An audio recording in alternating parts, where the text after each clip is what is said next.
sa puso't diwa. Ang buhay ko sa bayan ay tataya.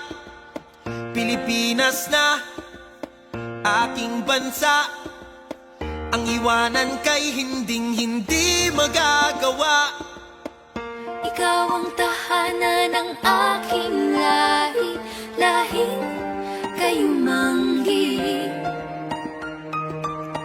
Di papayag na ikaw ay maaglahi, kahit dugo ang maging sukli.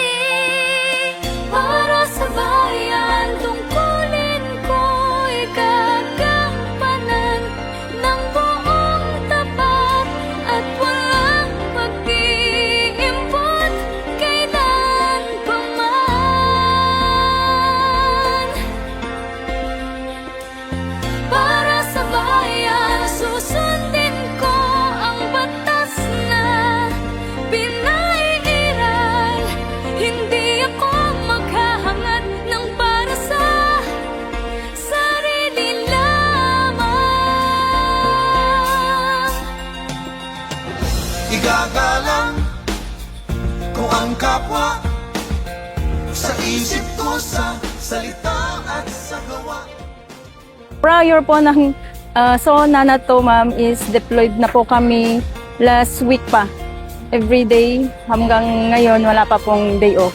Especially po, mayroon akong anak na may special needs na kinakailangan ng doble attention. However po, bilang nanay po, mas nauna pa rin po yung pagbibigay natin ng serbisyo. Kasi mandato po sa atin ng batas yun at yun ang kinakailangan natin gawin. Iisa tayo, iisang country, bilang isang Pilipino, magkakabayan pa rin tayo kahit ano man ang mangyari, Pilipino pa rin tayo, iisa yung gusto natin. Kasi kung ano po yung pinaglalaban ng mga kababayan natin, yun din yung laban natin. Para sa bayan, tungkulin ko'y gagampanan ng buong tapat at walang pag-iimbot kailan pa man.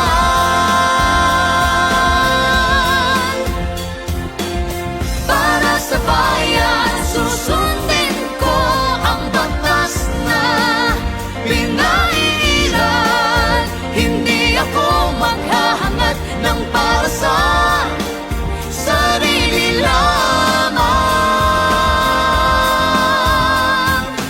I take pride to our police personnel, especially our regional director, in fulfilling their commitment at job in maintaining peace and order, especially public safety.